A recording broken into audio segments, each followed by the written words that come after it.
Assalamu alaikum. Today we are going to focus on the tracking framework. Tracking is a very important phenomena when we study about moving frames, moving objects in the videos. So whenever we want to study about tracking, first of all we need to understand that what is the framework of tracking. If we have some input frames, these can be the frames which are part of a video in which multiple frames are forming a sequence. So we consider those input frames as our input. The tracker part comprises of two subparts. First of all, from the input frames, the tracker extracts the features.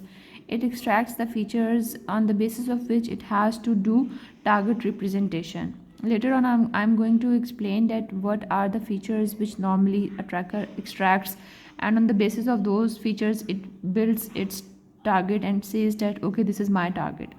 Once it is done with feature extraction and represents the target, then in the next stage it tries to localize those targets. And once those targets are localized, then the tracks are managed. After managing those tracks, the tracker has to get the trajectory states or the states of the tracks. With the help of those trajectory states, we actually get some metadata, and this metadata is the real output of the tracker. Now I'm going to explain one by one all of these stages of a tracking framework separately. So what do we mean by feature extraction? Features are those identities or those parameters which are unique as compared to the background scene, or which are unique from other objects. So maybe you can have three types of features. For example, you can have low level features which can be color, which can be gradient, or which can be motion. For example, there is some object which is apple, and you want to track an apple, so you will say okay, in the video whatever looks to you as red, start tracking that. Or for example, we want to see oranges, then you will mark the orange color and you start tracking and all the oranges in that video. The gradient is basically the change in something. So if you want to identify some walls or corners or edges of a building, so you will always see that wherever the gradient value is high, you will keep tracking that thing.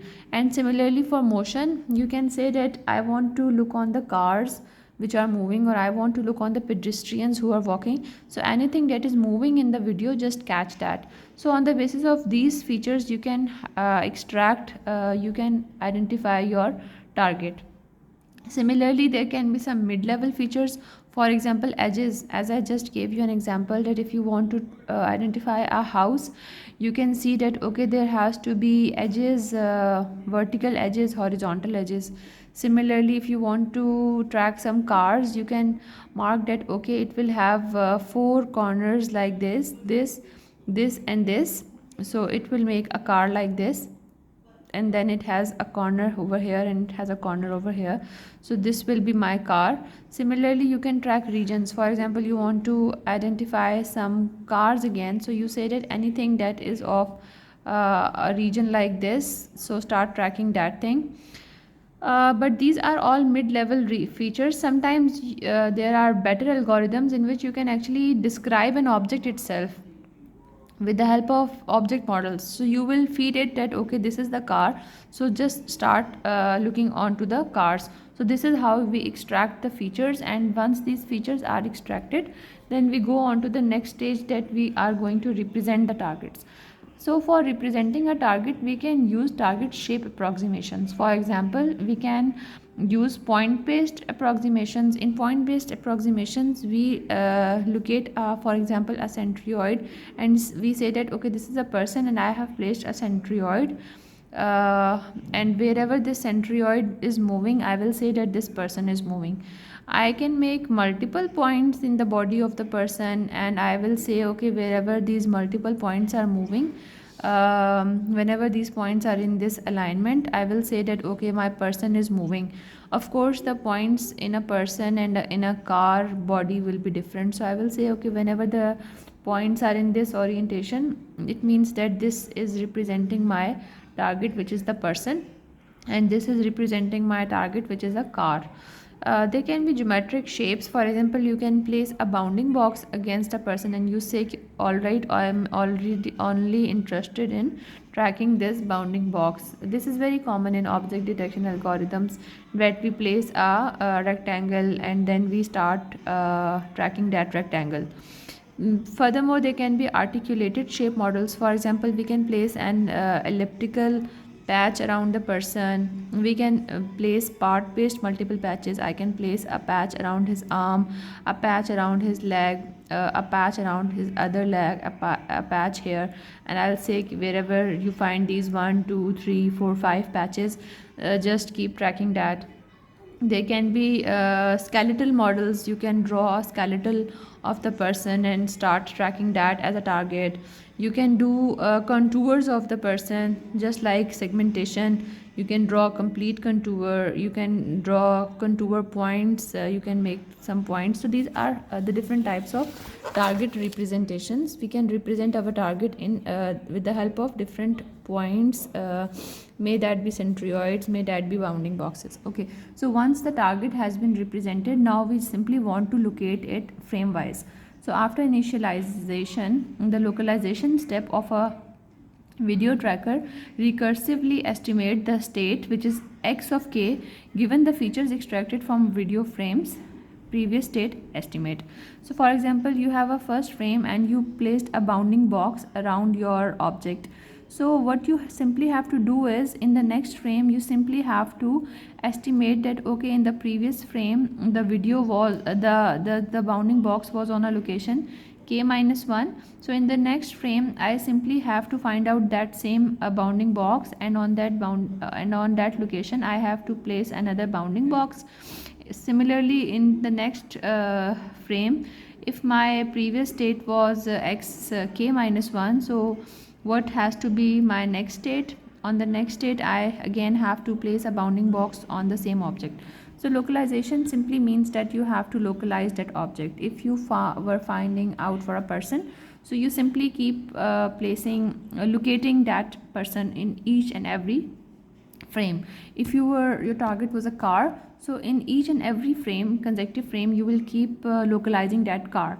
If your target was an apple, in each of the consecutive frames you keep on localizing that apple. So this is what localization is. Okay, so once we are done with localization, then the real thing comes in play, which is target management, and which is the real thing that happens in tracking.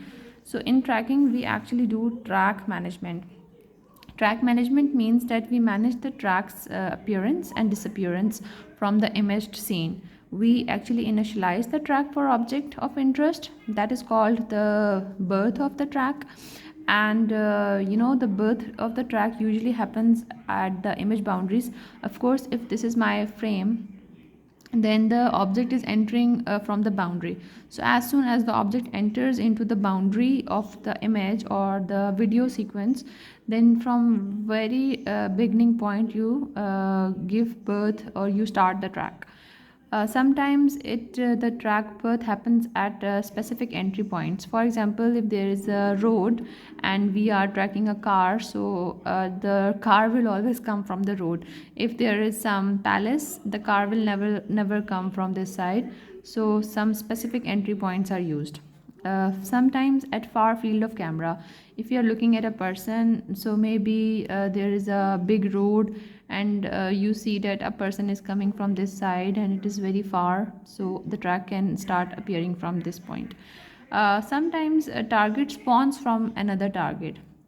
There is one footballer who is playing, and you see that another footballer comes and he steals the ball from the first footballer, and you were actually tracking the ball. So now the track of the ball will start going in the different direction. So this is how the new tracks are generated. In track management, you just not only are interested in giving or generating new tracks, you are also interested in terminating the trajectories which are associated with a disappearing target, which we call that target death. So whenever a target disappears, so you simply have to terminate the trajectory. The trajectories do not keep lingering in your video. Okay, so whenever this target death or termination of the trajectory happens, whenever an object leaves the field of view of the camera. Again, consider the example of football match. So if you are tracking a certain player, Ronaldo for example, and he leaves the viewpoint of your camera, he's out from the screen, so you will stop tracking him, and as soon as he enters, then you will generate a new track for him.